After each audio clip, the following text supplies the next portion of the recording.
Today we are going to talk about the story of Yuana Peter Abuol. The title is My Life Story, The Journey of Yuana Peter Abuol. My name is Yuana Peter Abuol, a proud son of Asian Shulu Kingdom. I was born on 23rd October 2007 in the historic town of Malakal, southern Sudan. Malakal was more than a birthplace. It was the garden where my first dream grew. The river Nile flowed near our home like living elder, carrying the voice of fishermen, mothers washing clothes, and children shouting with joy. At night, the moon rested on the water, and our elders told us a story that connects us to generations long gone. I belong to the Shuluk tribe, a people known of dignity, unity, and deep respect for tradition. From childhood, I heard a story about King Nkam, the father of our nation, and how the true child of Shuluk must walk with truth and courage. My grandparents often remind me, a child must see today but prepare for tomorrow. Those words become the first compass of my life. My mother's name is Veronica Okoye. She is the first teacher of my heart. She carried me on her back while walking and sang traditional lullabies and taught me how to read elder with both head and warm hand. We were not rich, yet our small house was full of laughter. From her, I learned that family is not built by wall, but love that refuses to break. Chapter 2, a childhood before the storm. Before war knocked out on our door, childhood tasted like honey. I ran barefoot with friends, chasing goat through dusty paths and playing football made of tight plastic bags. The Malakal market was a wall of color, women selling sorghum, men mending fishing nets, and children tasting mangoes secretly. Loved sitting by the side of the Nile, watching boats slide slowly, like tired cow. My dream was simple: to study and help my mother, and become a man who people respect. I did not know that destiny was preparing Ada. The school for me, the school of survival. Chapter 3, the day fear became our neighbor. In 2015, the sky of our life turned dark. Gunshot replaced evening sun, and smoke replaced the smell of food. Neighbor who once shared soul become people we fear. I was only a boy, yet I understood that childhood had ended. One evening, my mother held my hand tightly and whispered, "Yuana, we must live. If we want to live, living Malakal felt like cutting tree from its root. We felt our house, relative, and even grave of our ancestors." The road was full of crying families carrying small bags that held their entire history. I asked my mother, "Mom, will we return tomorrow?"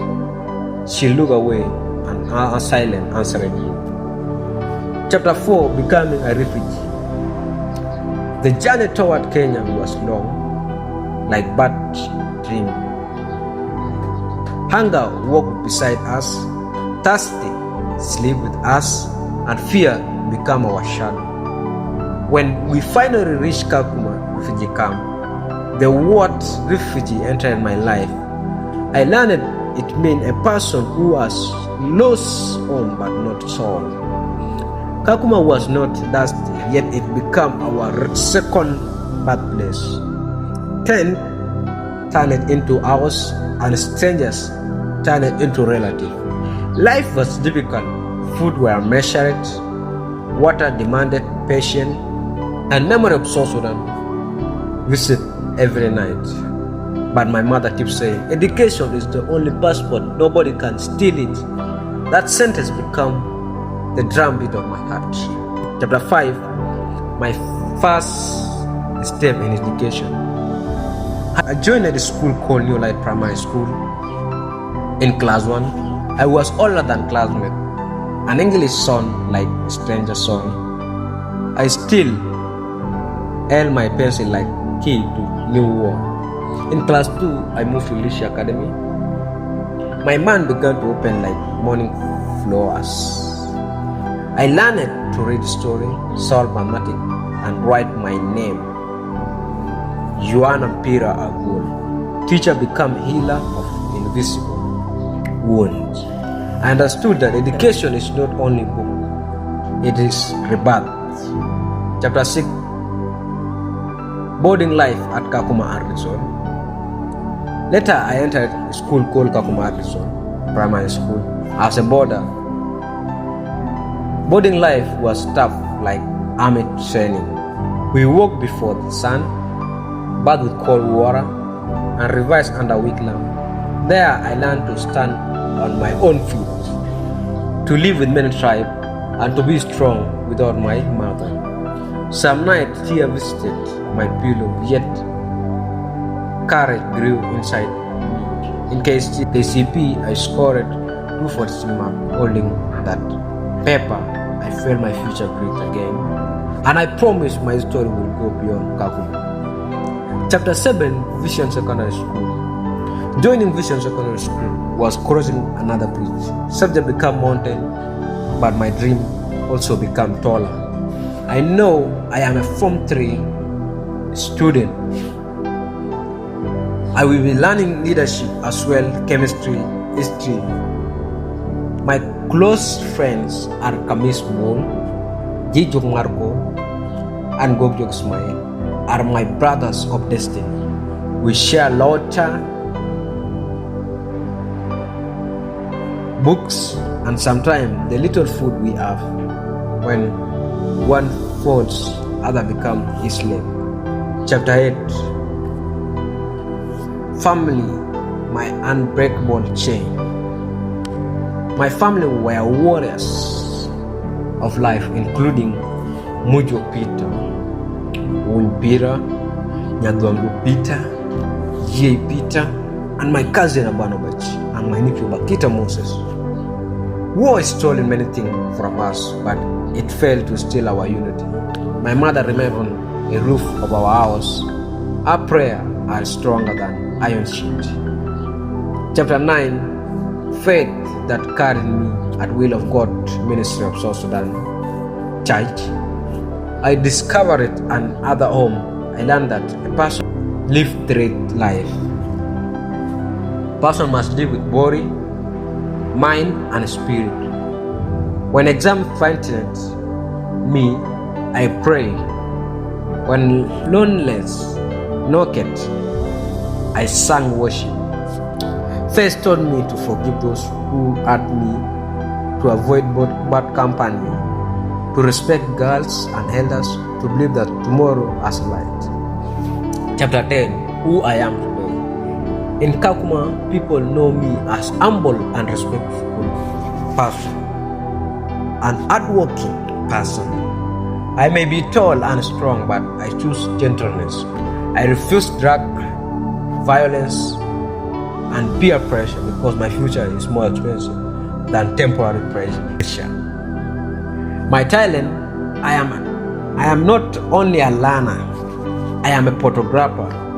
I capture hope hiding in dusty street.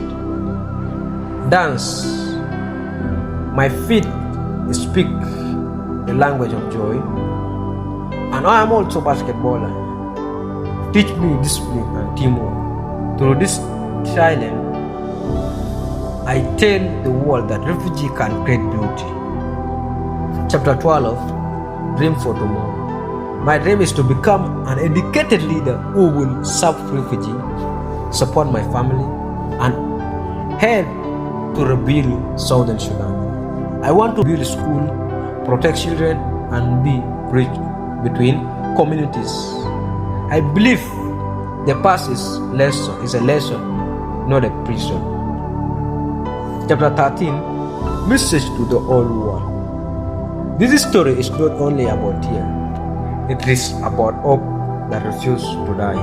In Kakuma, many children sleep in small tents, but carrying big nation inside their heart. A refugee is not burdened. He is sit waiting for rain. I am Yuana Peter Abuol, son of Malakal, a child of Kakuma, a believer in Christ, a dream of Southern Sudan, reborn, and the joy will continue, and my pen will work further than my feet. So this is the end of the story of Yuana Peter Abuol. So thank you.